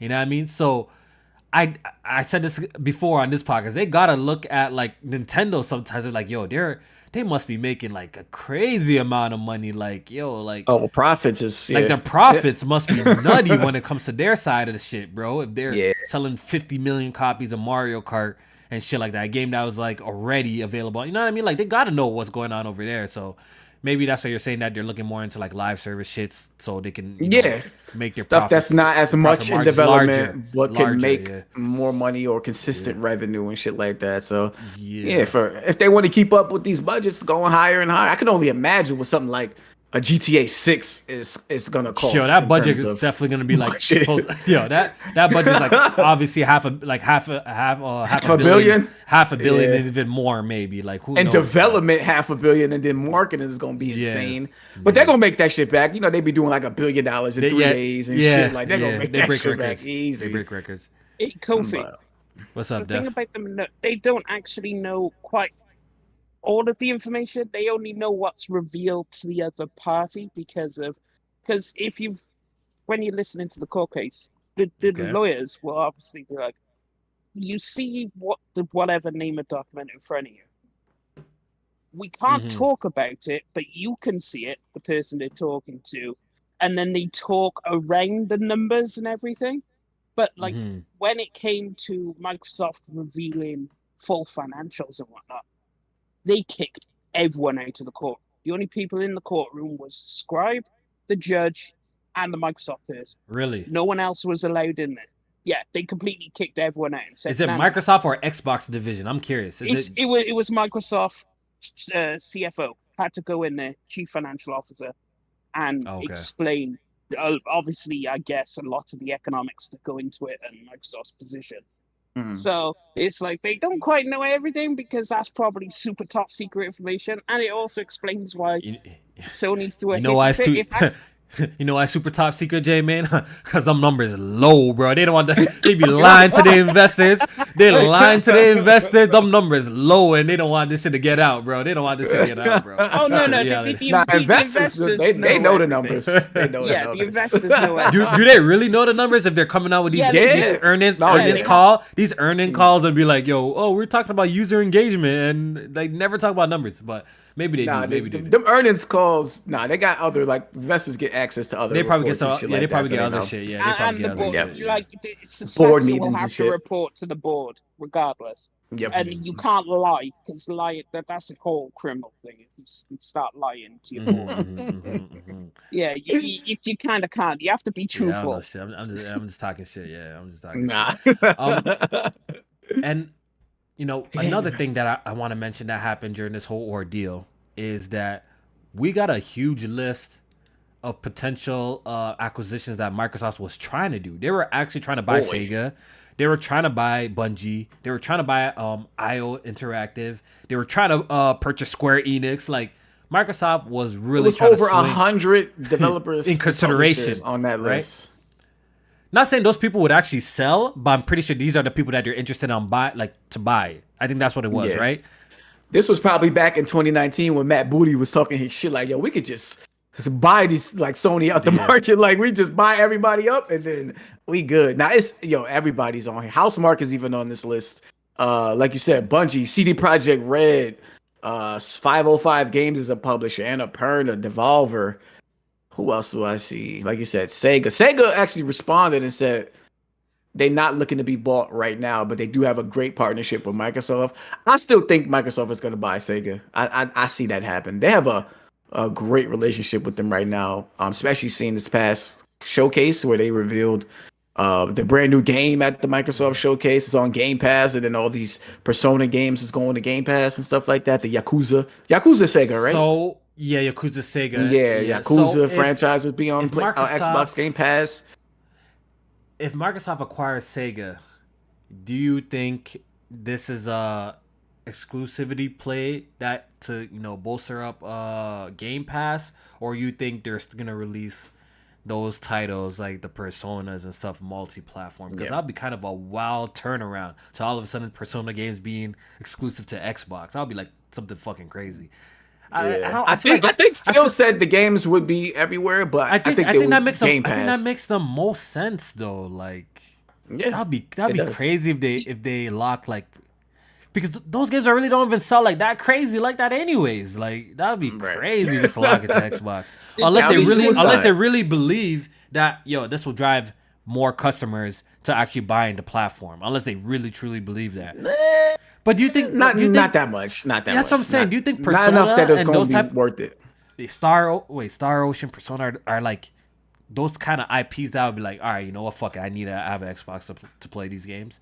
Do you think? I think that's certain demographic, maybe. Yes, that's what I was about to say. Like, those are system seller. Like Persona 5 is a system seller, but it's not a huge system seller. Like people ain't going like in droves to buy. Yeah, it's not like what Halo Combat Evolved did. It's not like it's not like what Halo Combat Evolved did. That like you had to like go buy an Xbox to play that shit. So I don't know if it's wise to actually keep that exclusive. What you have to look at it is, Sega wouldn't be a play for the West. It'd be a play for Japan. Because the reason why everything sells well in Japan because they have Japanese-centric games. Japanese gamers love Dragon Quest, Final Fantasy, Persona, Yakuza. They have like their own exclusive consoles that only release in Japan. Like you saw the exclusive Persona PlayStation, only in Japan, because that's the play you would make. So you could go, for the Japanese audience, hey, Xbox has Persona, Yakuza. I feel like such a risky play. You know what I think? I think that's a risky play. You know why I think it's risky? Because how about, all right, you do that, and you're like, the audience is like, fuck it. We don't want to buy this shit anyways. It's like, we don't want to buy this shit. We don't want to buy this shit. And it just puts irreparable harm to these franchises. You know what I mean? Like, how about they're like, just Japanese people is like, yo, fuck it. We still don't want an Xbox. I guess we ain't playing this shit then. You know what I'm saying? Like, how about if that turns out to be what the outcome? Now all of a sudden, like, these franchises are fucking damages. I don't think you could do something as drastic as making those games exclusive on Xbox right away. I think the Xbox presence in Japan is so like null that that's you like gotta so small. Slowly, they still at the starting ground of building a Japanese audience. So you gotta go in. The Game Pass shit would be smart. You got the cheapest console on the market, and you got these games in Game Pass. So you already have two great entry points for people to even get into the Xbox ecosystem. And then maybe down the line, when you start seeing shit picking up, maybe you bring newer IPs exclusive to the platform and shit like that. But what we got already out, or what franchises are already popular, I think you just throw those in Game Pass and sell them as a sell those games as a Game Pass piece. That's what I'm saying. Like look, Microsoft trying to like gain traction in Japan. That's gonna be a really tough like market to. It's a tough battle. It's a very tough market to break. I want to see them do it though, but it's a tough battle. It's gonna be very, very, especially when big players like PlayStation that that's their home, right? That's their home ground. Nintendo, that's their home ground. You know what I mean? Like, it's gonna be really hard to break through that. And I don't know if Persona and Yakuza locking on Xbox is gonna do that for them. You know what I mean? I don't know if it's gonna all of a sudden just turn around and a whole bunch of Japanese consumers are gonna run out to buy Xboxes. I don't know if that's it. Like you said, J-Man, it'll probably be a slow growth type of situation. Maybe keep some games multiplayer, keep those games like multiplayer. Maybe develop like very specific games to be exclusive and try to. Like, I don't know, man. Get people to come that way. I don't know. You use Sega to make it kind of start to build up the relevancy, because Xbox struggles to get Japanese games. We know this. Like Capcom, Konami, all the big Japanese publishers. They don't really fuck with Xbox the same way they do Nintendo or PlayStation. We've seen this. Like PlayStation gets exclusives from Japan, drop of a hat. They could just go exclusive. Right. Xbox wants these games to release on Xbox, but you have to go, well, you have to make it worth their while. So you need a Japanese market for Xbox. So they have to build it slowly to then go to Capcom and say, hey, you know that game that always skips Xbox? We Here's have an some audience now. numbers, you kind of feel like you want to release it on here too. So, Right. because otherwise, the Japanese will most of the games will just skip Xbox permanently, forever. Yeah. It's tough. It's tough. Because right now, like when you think JRPGs, you definitely think PlayStation, you definitely think Nintendo, right? So for that whole mindset just to switch, it's gonna take time. That would take a lot of time for people to, because I feel like even just the demographic of the gamers that game on Xbox, like that's Xbox centric gamers really don't even play them type of games because they're all those type of gamers are already on like the PlayStation and Nintendo because that's where the games be releasing. You know what I mean? Right. So for them to migrate to Xbox to think, Xbox actually got JRPGs is definitely going to be a challenge. It's definitely going to be a big challenge. Yeah. But And even the Asian market is like heavily mobile and handheld too. type stuff. So even like the PlayStation don't even do as good as it used to out there. Like the Switch dominates Japan. Like that shit. Blade is telling dominates. me in the chat that the PS4 outsells the Xbox Series consoles in Japan. Yeah, it does. It does. It'd be weeks where that shit is like way ahead of the Xbox consoles. I'm like, yeah, they got some work to do over there. Yeah, they got some work to do. So I don't know. The whole Sega Play. I don't think that personally. I wouldn't want to. That wouldn't be on the list for me to see them acquire that. Like Sega might be a little bit. But you know what? I'm very curious if they try to acquire another major publisher like this. Would they have to go through this whole process again, or since if they let this one go through smaller purchases, they can't like really fight against it? Like, I'm really curious. Like, if Microsoft tries to buy another publisher like a EA, Ubisoft, Square Enix, Sega, Blocked instantly. That's what I'm saying. Like, yeah, don't you think at that point like the regulators are gonna fight against that shit? Like, or yeah, they're gonna bring up the same type of arguments too. That's why people, when they say, oh, after Activision they'll get Take-Two and Ubisoft. That sounds a little crazy. They understand their bangs. They'll go after smaller things like IO Interactive. IO Interactive, no one's gonna miss what? What are you missing? Hitman? PlayStation ain't gonna care about see, Hitman. you know what? So it's probably smart, Death Singer, that they went for the biggest player in the game then. For this one. Get it out the way. Get the biggest one you're gonna get. You know what I'm saying? That's what I'm saying. Because if you go for because think about it, if they went for like an EA or Ubisoft first, and they try to go to Activision, it might be a big problem, right? So they have to go for the big boy first. Because honestly, in terms of evaluation, who's bigger than Activision? Maybe what? Is Take-Two? No, hell no. Is it? No, right? No. Is EA? I don't think so either, right? No. That's what I'm saying. Activision, I think, would have been the biggest one at the moment. So they had to go after the biggest one. Get that shit out the way. Yeah. Now maybe they just acquire a little bit of smaller studios and maybe that's all they can do. Activision Blizzard King. That's why it makes it like that much in valuation. Super big, right? Yeah, it's all of them. That King ain't nothing to play with. Yeah. Blizzard too. They got some of the biggest games ever. Facts, World of Warcraft and all that other type shit. Let me read these. Retromatic, he's been a channel member for 1 month. I really appreciate it. He says, I'd fall to my knees like Dirk if Microsoft acquired Square. That would be the you know what? I think that would hurt PlayStation fans more than even the Activision deal. Oh, absolutely. I think that would hurt them the most. Can you imagine Jay Barry's reaction to Microsoft acquiring Square Enix? That boy might. Oh my! I was about to say something wild, boy, but that boy might go crazy. He might do something to himself. We have to really watch that boy. He might do something to himself if that were to happen. If they try to acquire Square Enix, Jim Ryan will take that 6-hour road trip to Microsoft HQ. Personally, even though they're interested and they can send off a proposal, I really do feel like even though Microsoft wallet deep, I really feel like Square probably wouldn't sell it to them though. I feel like or you think the money talks, Jamie? Nah, they wouldn't. They would never sell it. I don't think they would sell it, even if the price was right. I don't think they would do it. No, Square is firmly in the we love PlayStation bed. And that's what I'm saying. I feel like I think relationships is a factor in all of this too. You know what I'm saying, Jamie? I think Yeah. like That's true. relationship That's true. ties is a. I think Microsoft could write a big ass check and over evaluate them, write them a huge check, and they might even say no because Right. of their relationship with PlayStation. They have a lot of Nintendo. deep history there. Relationship with Nintendo.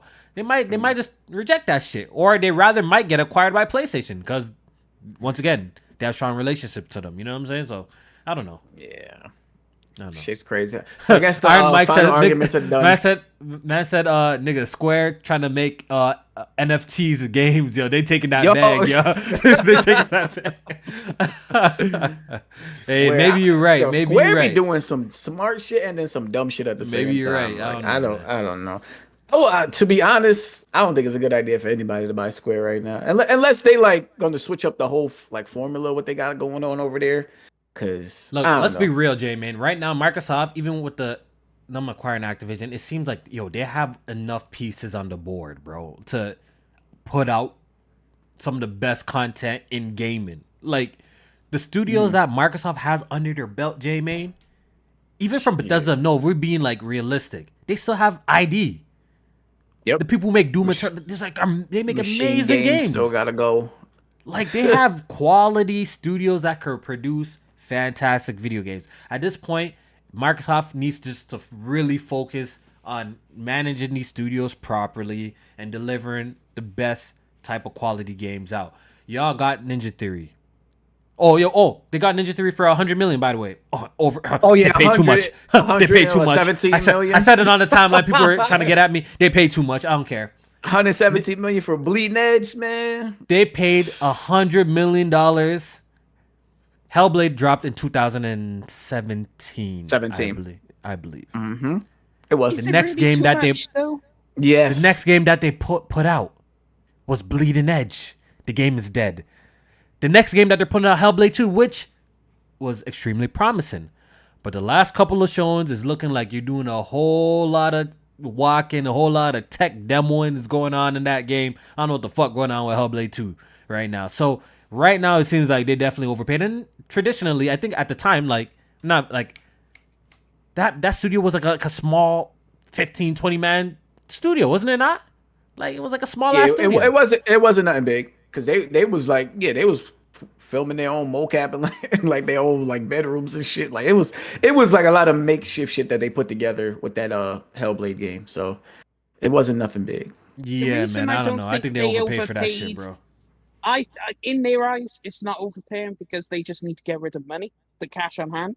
So they're like 170 million. Sure, that's a bargain. Whatever. I guess so. If you look at that, like that. From their perspective, that's probably a bargain to them. Like, okay, yeah, this is nice. Yeah, no, man.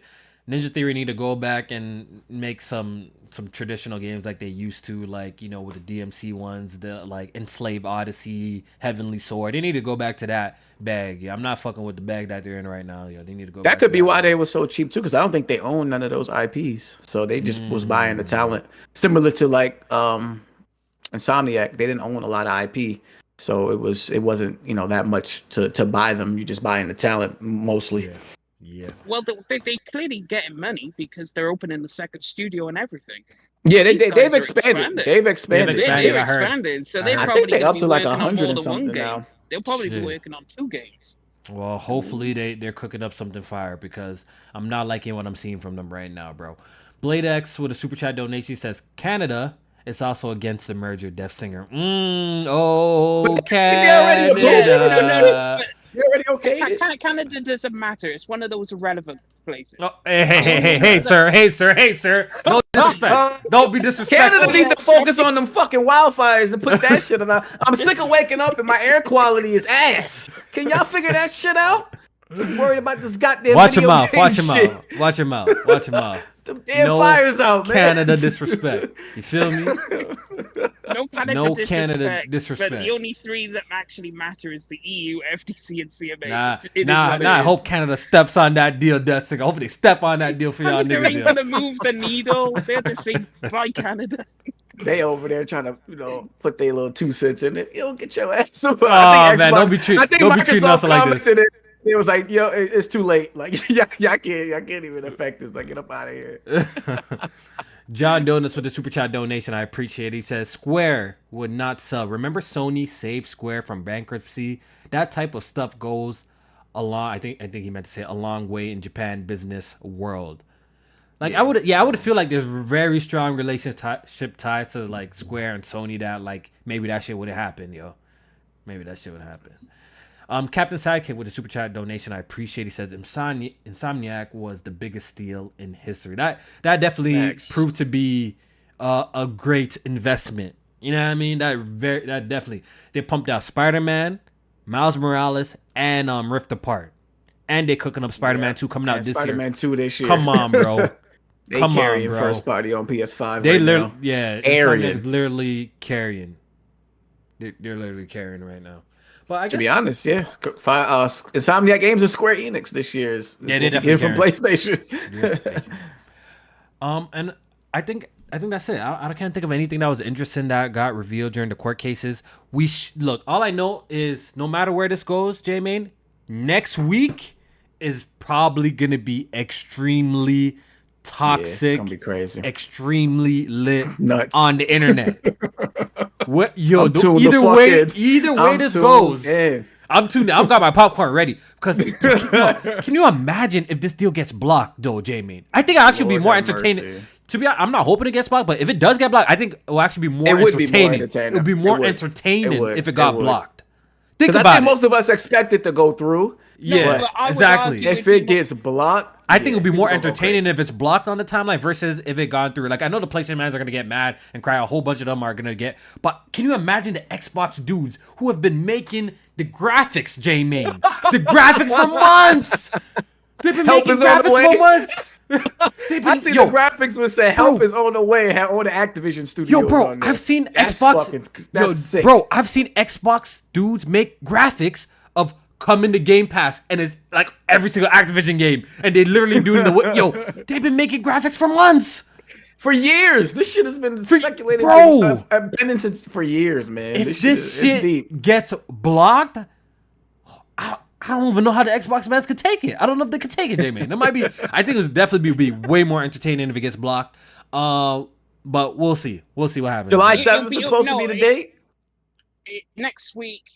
Sometime next week, apparently. Anytime next week, but it'll be more entertaining if it goes through, because there's mainly more big PlayStation YouTubers and arguably like the Omegiatsios of the world and the other people. There's a bit more crazy because like the most explosive one will probably be Kid Smooth, but like.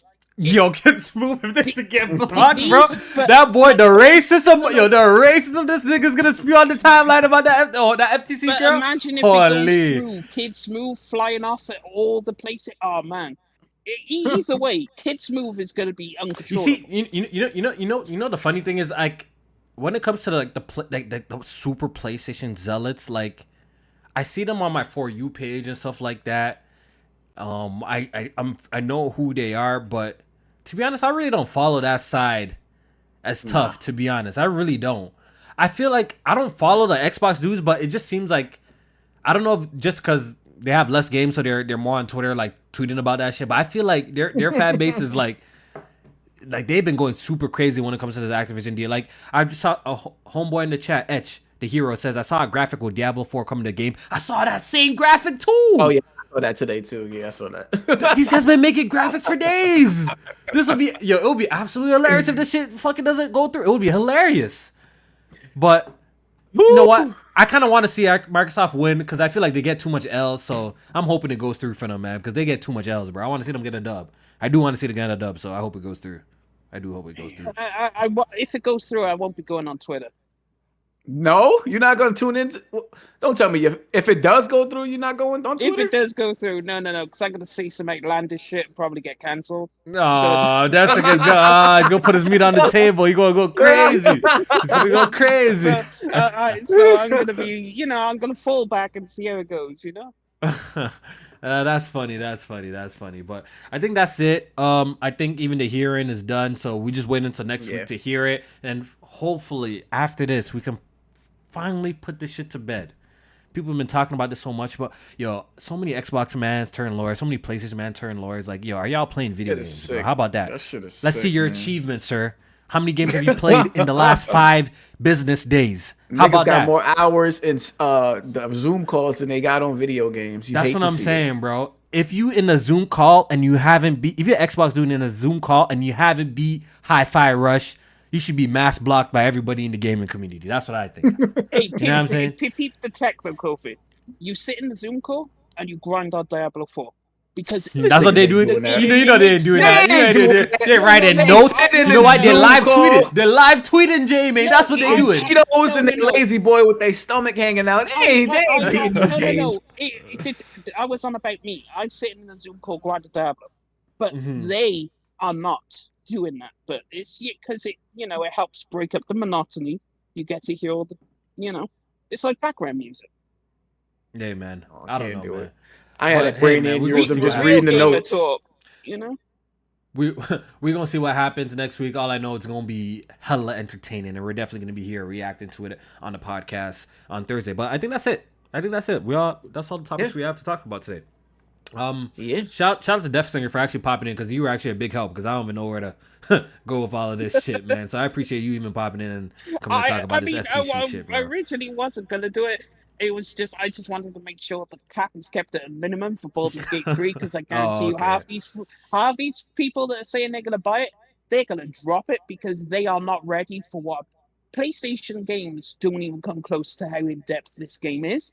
And I heard that shit got like Yeah, that's like 170 hours of cinematics. it's like an and some shit RPG, like that. like it's a hardcore PC RPGs, yes, PC centric RPG and shit. because it's based on the D&D rule set. Combat is ridiculously You difficult. know, people just because people just gassing it because it's coming out of PlayStation, not Xbox. You know what? We know what happens around this game. I know what's gonna happen. I'll predict it. The first battle, they're gonna attack. One of their attacks will miss. They'll say that's bullshit and uninstall it and refund it. How does my attack miss? It's dice rolls, baby. Isn't that game already available on? It is on PC, Early like access? early Oh access. yeah, and it's been shit? for years. Yeah. Oh, bro, I don't know, bro. I'm gonna play. I'm only interested in Diablo right now. Like that's like the only top-down PC game I want to actually try. So I'm gonna play that. But we're gonna wrap up. J Main has always been a pleasure. You know, it's always Absolutely. a pleasure. Appreciate you, Def Singer. Shout out to Def Singer for popping by. Thank Appreciate you. that too. Chat. Hopefully you guys enjoy the show. Make sure you guys leave a like and shout out to all the first time listeners. Subscribe and stick around for the quality content. Make sure y'all subscribe to my boy J Main's channel. His channel's in the description in all episodes of Good Gaming. So make sure you guys if you haven't already. And we gonna get out of here. Hopefully you guys enjoy the show.